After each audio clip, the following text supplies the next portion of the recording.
Warning, CSE 2030 is not the same. Engineering in the next 5 years completely changes, and this is not just me saying it. Coding will be transforming. Right now, if you need 100 engineers to build a software, you would need 5 engineers.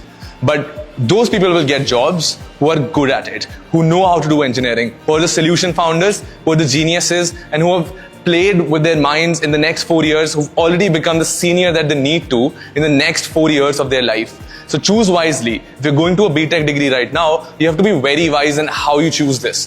This is not a normal time for computer science or any engineering field. This is like the 1980s, where everything is changing every day. New types of computers and new types of things are coming.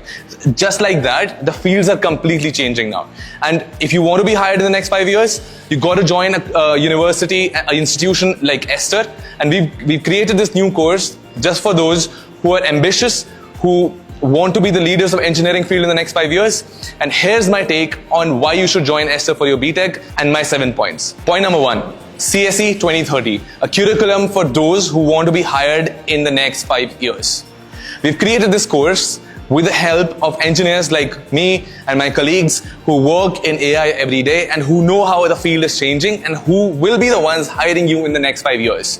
How we do this? We created 5 majors, 9 minors, 5 innovation labs, trainers from Apple, Google Cloud trainers from Google, master trainers who are my colleagues working in Silicon Valley, working all around the world, coming here to train the next prodigies of the talent that India needs, the talent that we need to hire in the next 4 years. Point number 2. This is a course founded, built and trained by real AI engineers. People like me, my colleagues, we have come together to train you guys on what we've been training in the last 5 to 10 years. We want to build the people who we'll work with the next 5 years. And that's why we see how the world is changing. AI engineering is a young person's game. Why do I say that? Because it evolves very fast. It's not a skill that you just learn and then just keep doing it. It's not copying a code and pasting that code. It is something that you create. You need to find that genius. You need to find that software. You need to find that architecture, that solution within that problem. So we've created this course with the help of AI engineers. They'll be involved in teaching this. Everyone who's part of this course, every faculty, every engineer is constantly working on building their own software product, is constantly working within our associated companies to build new softwares, to build new solutions, build new robots, build new embodied AI solutions, build new foundational models. And we teach what we learn as we train ourselves every day. I can 100% say this does not exist in any other institution in the world. This is basically like doing an internship for 4 years with your senior colleagues. You come here and you get trained by people who are learning that thing every day. Most of the engineers that would be your faculties or your teachers, your mentors, will be people who've graduated, 4 years back, 5 years back. They've taken the experience and they're now working with us to build those softwares, and they're training you with what they've learned right then and now. Point number 3, in-demand AI careers of 2030. If you ask me honestly, jobs don't look like front-end engineer, back-end engineer, DevOps engineer, cloud engineer in the next 4 years or 5 years. You would not see anything like that. You would see people who are specialists in niche topics who are hired for their expertise in niche areas. So if I am a founder of an fintech AI company, a startup in fintech, I would hire an AI engineer who's worked on software plus finance in the last 3-4 years. If I start, say, a robotics company, I want someone who's worked at robotics and AI in the last 4 years. If I'm hiring someone, say, in bioinformatics, I again want someone who's worked in bioinformatics and AI in the last 4 years. So what do we have now? We need to train our students for those niche jobs. We picked up 20 most prospective careers of the next 5 years, according to us, and we made a list of it, and we created majors and minors according to it. We created our labs according to those prospects. So for example, we picked 5 majors to excel our students in specific fields, so they're experts of at least one type of AI field, one type of software field that they can account as their own. They can say that I'm a senior in that field. One is software engineering, one is cybersecurity, one is cloud engineering, and there's so many like that. So we've picked these 5 majors and minors based on the job profiles that we've accounted for in the next 5 years. And we've created 6 innovative labs that these students will go through to become the engineers of the next 5 years. Point number 4, boot camps, boot camps, boot camps. Our core philosophy is teaching by doing. There's a concept called cognitive apprenticeship, where a teacher does something and the student looks at it, then the student tries to copy that thing, and the teacher then tries to transfer that thinking model to the student, and then the student keeps practicing and keeps practicing and keeps practicing until the time they're better than the teacher. That's called cognitive apprenticeship, and all our courses have been designed around that philosophy. What my core belief is, if you want to be an engineer in the industry, you have to spend your time on the computer. You have to spend your time building things. An exam won't give you anything. A lot of theory will, yes, expand your knowledge, but won't make you a good engineer. A lot of reading books, a lot of reading papers, magazines, nothing will give you as much courage, as much needed, horsepower to build products as you would by actually doing those things. So as an institution, as any institution of engineering, we need to give our students that place within our institutions, within your college, within your degree.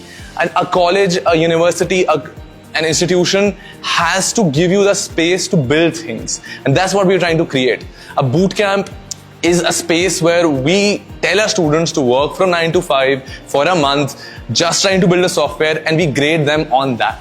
We ask them to create their own degree. We ask them to create their own personalized B.Tech of how they want it to be created. If I want to become a fintech AI engineer, I want my student to make that fintech AI software when they're doing that degree. And if they can do that in a year, and while they're spending that time, I will give them that grade on that. Why would I give them a grade on physics? That doesn't really matter. So you create your own B.Tech degree, and that's what becomes the great B.Tech degree that you will come out of. You make your own degree, you spend time on it. We will grade you on what projects you do, what work you do, how much time you spend on it, how much you interact with us. This is a new way of how engineering should be taught. This is from all of us who went through this B.Tech process. We looked at how things were wrong, and we found that, okay, if I wanted to be an ideal world and create my own university and create my own institution, this is how I would do it. And that's what exactly we did. We created a course by engineers and for engineers.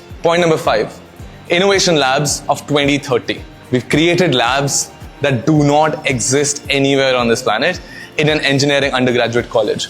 So we took the experiences of mine, my colleagues, of industrial people who work with us, engineers from Silicon Valley, engineers from New York, engineers from London, who've come together to create this course. And we thought, if what time we spent while doing our PhDs, the labs that we were in, if we could do that exact same time while we were doing our undergraduate itself, we would already be so much senior than before. We would already know so much more. So we created 5 extremely advanced engineering labs that do not exist anywhere else. Number 1, foundational model lab. So all the machine learning, all the engineering in computer science right now has to be based on foundational models. Our students have to know how to build foundational models. Our students have to know how to fine-tune LLM models, how to use them to your advantage, how to use transformer models and put your own data on top of it, how to refine it, how to do feedback, how to do RLHF. And when you know all of that, you will be able to be an engineer that will be hired by OpenAI, an engineer that's hired by Google, the next big AI companies.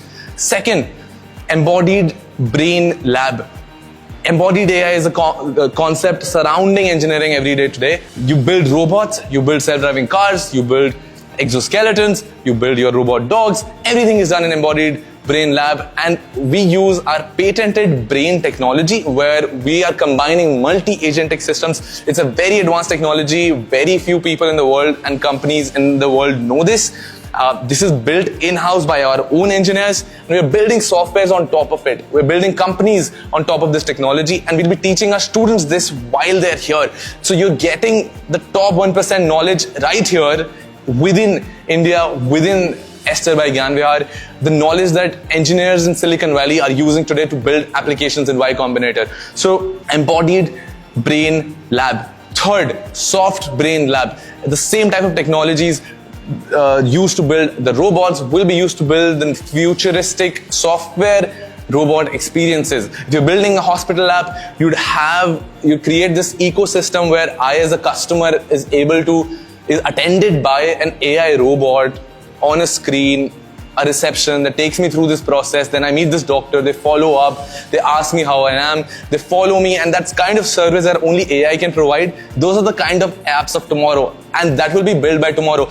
Tell me any IIT that knows how to build that. Tell me any institution in India that knows if that kind of future exists. We are creating that, that's why we know, and that's what we are teaching our students. Number 4, RISC-V chip design lab. Who will design the future semiconductor chips that the Indian government is pushing so much right now? The semiconductor industry in Delhi and Tamil Nadu, everything is being built around us right now. They need engineers who can build those chips, and they need AI engineers who can train AI to build those chips. And that's what we'll be building in this lab. Number 5, your augmented human lab. The future of how humans will interact with robots. The future of how humans will interact with technologies, covering your vision probes, your holography, your lasers, your design, the UX experience, everything will be done in this lab. So these 5 labs, the innovation labs, are our core and the crux of this course. The students, we believe, if they even go through 2 or 3 of these labs during the next 5 years, 4 years, if they build seniority in these courses, they'll become these senior engineers that we are aiming to make them into.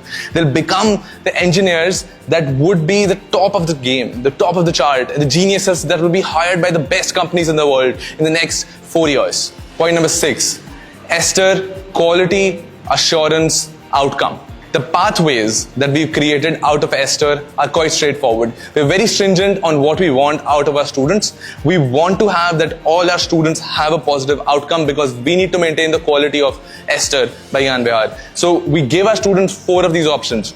10% of the top students that we have will be going for 35 LPA jobs. We'll make sure that happens. We'll select our students accordingly. Our students will have a competitive environment within the institution. They'll be working 9 to 9 to prepare for these jobs. They'll become the seniors in the next 4 years while they're with us. They'll be working with us. We'll make use of them. They'll work hard, do internship with us in bigger companies, and we will make it so that they get hired for the best jobs in the world. Second, 2+2 and 3+1 opportunities for our students. This is a great opportunity for a lot of our students, where you get collateral-free loans to study outside of India, in US and UK with our collaborative institutions. You go and build your career in US and UK as an AI engineer, and we've collaborated with around 20-25 universities in these countries by helping our students also with the visa processes and all the processes that are involved with your career choices, your aim to become an engineer across the globe. Number 3, outsourcing of industrial training within our program. So we're talking to our industrial partners, and we're asking them that if you want to hire this kind of a person, you're going to take 1 year to train them. Why not give us that training process, and we train our engineer to do that same thing in 1 year. So this guarantees a median of 10 LPA for all of our students, and we're growing the numbers of industrial partners that we have. And this is a great partnership because they trust us. They know that we'll be able to teach that type of expertise, that type of practical experience to our students, that they'll be useful for those industrial training programs. Number 4 is our highly sought after entrepreneurship program, because most of the faculties and engineers who are teaching you this course, our master teachers, our global teachers, are all entrepreneurs and engineers. So we've collected a bunch of great people who've come together to teach you this. So they want new ideas to be created. They want to support this. They want to grow you. They want to help you grow as they grow. So entrepreneurship is something that we highly encourage in our students. It is said by Y Combinator and a lot of people that in the next 5 years, there will be 5 people billion-dollar companies or 1 people billion-dollar companies. Because if you are a computer science engineer, you know how to build softwares. You don't need a lot of people. You can just build AI to make everything for you, and you will be that person who owns that company yourself. So there's a big career coming ahead of you in that path, and we are here to help you. Point number 7. You've been taught by world's first humanoid teachers. We are training humanoids ourselves to become the AI teachers of tomorrow. We are training them, we're putting brain in them, and they'll be taking some of the classes to encourage our students, to motivate our students to see how the future is. AI will be teaching you itself. Humanoids will be teaching you itself. So the first institution to do that, we're making these humanoids ourselves and with our partners, and this is one of the most creative things. This shows the crux of this program. This is a program by engineers, and when engineers come to it, and when they have their brain on something, when they have their genius on something, they create new things. They want to build things, and they want to build you. They want to help you become the next great engineer. These were 7 points of why you should join AESTR for your B.Tech Computer Science program. All we say is, when you choose your B.Tech Computer Science, choose wisely, know things wisely, know how the world is changing the next 5 years, know that the computer science will never be the same again, and you need to be with people who know how it's changing, who are taking you along with them, who know how AI is changing and who are building AI.